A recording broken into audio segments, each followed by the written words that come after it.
बिस्मिल्लाहिर्रहमानिर्रहीम।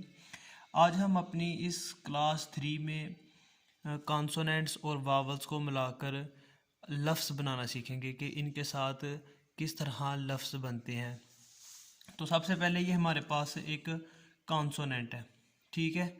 और एक बात ये कि जब भी हमने कोई लफ्ज़ शुरू करना है तो उसके पहले कॉन्सोनेंट आता है और फिर वावल आता है। कोरियन ज़ुबान का लफ्ज़ हमेशा पहले कॉन्सोनेंट आता है और फिर वावल। कोरियन में पहले कॉन्सोनेंट और वावल से शुरू करते हैं। तो क्या हम करेंगे इसमें जी, पहले हमारे पास जो कॉन्सोनेंट है वो है गीयोक, ठीक है। गीयोक के साथ हम आ का इजाफा करेंगे। अब जब ये गीयोक है तो ये दो लफ्ज़ों का मजमूआ है। किस किस का मजमूआ है? गाफ प्लस आ, तो ये बन गया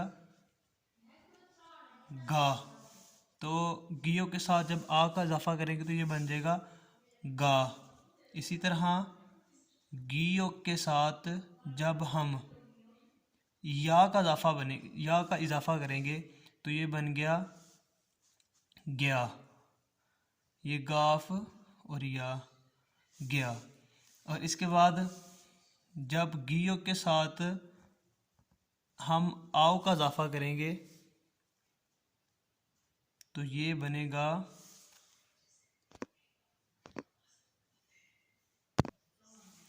तो आओ का इजाफा करेंगे तो ये बनेगा गाओ, ठीक है।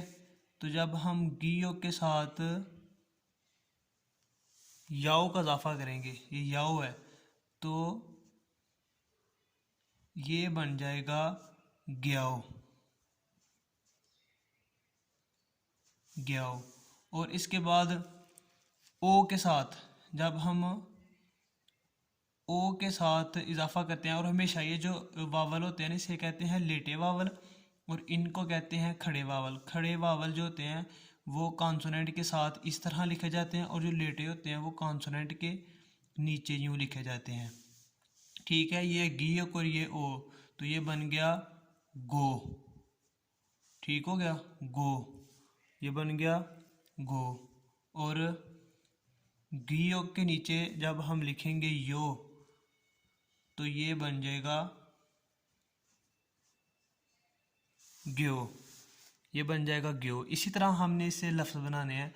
और बाज़ औक़ात क्या होता है कि जो नए स्टूडेंट होते हैं, फ्रेश स्टूडेंट होते हैं, वो करते हैं गियोक, तो वो कहते हैं वो पूरा लफ्ज़ ही पढ़ते हैं, मतलब पूरा कॉन्सोनेंट का नाम पढ़ते हैं, गियो का आ पढ़ते हैं वो।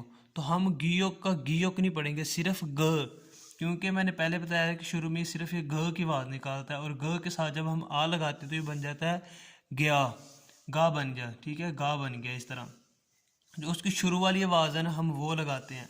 अब ये नियन, नियन का न, और जब उसके आगे आ लगाएंगे तो ये बन जाएगा ना।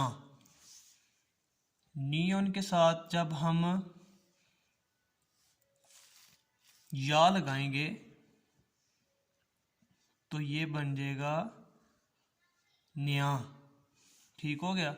नियन के साथ जब हम आओ लगाएंगे तो ये बन जाएगा नाव, ठीक है, नाव बन गया।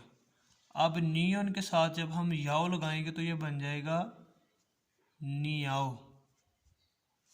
और इधर नियन के साथ जब हम ओ लगाएंगे तो ये बन जाएगा नो। नियन के साथ जब हम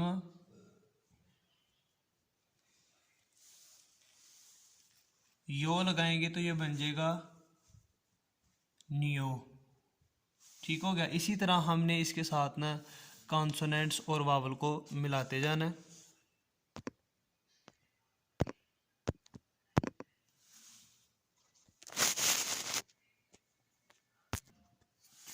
उसके बाद ये था दीगत। तो दिगत जब किसी लफ्ज़ के शुरू में आता है तो उसने दाल की आवाज़ निकालनी है। तो जब दाल के आगे आ लगता है तो ये बन जाता है दा। ठीक है, तो जब इसके आगे हम लगाएंगे या तो ये बन जाएगा दिया। जब हम दाल के आगे लगाएंगे ओ आओ तो ये बन जाएगा दाओ, ये दाओ बन जाएगा। जब हम दी के आगे याओ लगाएंगे तो ये बन जाएगा दियाओ। जब हम दी के आगे ओ लगाएंगे तो ये बन जाएगा दो। दी के नीचे जब हम यो लगाएंगे तो ये बन जाएगा दियो। ठीक हो गया। इसी तरह हम ये सारा टेबल इसको कंप्लीट करेंगे और आपने डेली इसकी प्रैक्टिस करनी है। अब मैं उर्दू में नहीं लिखूंगा, सिर्फ इसी तरह इसकी साउंड लगाऊंगा। तो ये आर है रे, और आगे आ लिखेंगे तो ये बन गया अरा। जब हम इसके आगे लगाएंगे या तो ये बन गया रिया।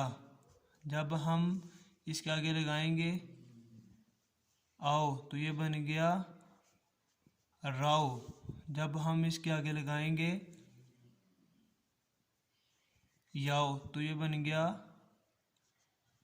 रियाओ। जब हम इसके नीचे लगाएंगे ओ तो ये बन गया रो। जब हम इसके नीचे यो लगाएंगे तो ये बन गया रो। अब ये कुछ कॉन्सोनेंट थे, क्योंकि जगह की वजह से आगे मैंने मुकम्मल वावल्स नहीं लिखे। इस तरह हमने मुकम्मल वावल्स का ना एक टेबल बनाना है जिससे हमें ये इसके लफ्ज़ बनाना सीख जाएं। आगे ये मीम है, तो मीम के आगे क्या होता है, मीम और अलिफ मा, मीम या म्या, मीम आओ माओ, मीम याओ म्याओ, मीमो मो, मीम यो म्यो। ये है जी बीयुप, इसको हम कहते हैं बीयुप। तो ये बे की आवाज़ निकालता है। तो आगे लग गया आ, ये बन गया बा। आगे लग गया या तो ये बन गया ब्या। आगे लग गया आओ तो ये बन गया ब्याओ। आगे लग गया याओ तो ये बन गया ब्याओ, ये बाओ और ये ब्याओ। आगे लग गया ओ तो ये बन गया बो। आगे लग गया यो तो ये बन गया बियो। और ये है सियत। आगे लग गया आ तो ये बन गया स्या सा, और इसे शाह भी हम पढ़ सकते हैं। और आगे लग गया या तो ये बन गया स्या, ये सा और ये स्या। आगे लग गया आओ तो ये बन गया साओ। अब बन गया स्याओ। अब बन गया सो। अब बन गया स्यो। सॉरी ये थोड़ा नीचे हो गया। स्यो सा स्या साओ स्याओ सो स्यो। तो ये जो होता है ना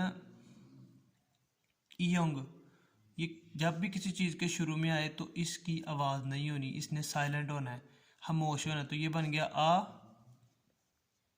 तो ये बन गया या, ये बन गया आओ, ये बन गया याओ, ये बन गया ओ, तो ये बन गया यो। यानी कि इसने सिर्फ वावल की आवाज़ देनी है, इसकी खुद की कोई आवाज़ नहीं होगी। शुरू में, सेंटर में भी नहीं होती, एंड पे इसकी आवाज़ होती है।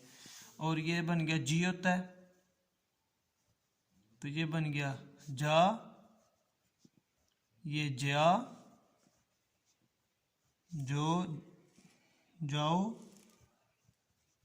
जाओ, जो जो। तो ये था आज की हमारी प्रैक्टिस ना, इसे हम कहते हैं टेबल लर्निंग लफ्ज़। ठीक है, तो ये टेबल के तरीके से हम लफ्ज़ बनाना सीखते हैं। आप इसकी प्रैक्टिस करेंगे हर एक वावल के साथ। ये तो मैंने कुछ वावल ऐड किए हैं इसमें, 1 2 3 4 5 6 वावल ऐड किए, लेकिन आप इसमें मुकम्मल यहाँ तक आगे तक ना वावल्स का आप एक पूरी लाइन बनाएंगे, टेबल बनाएंगे, और आप हर एक के साथ उसकी प्रैक्टिस और आवाज़ लिखेंगे।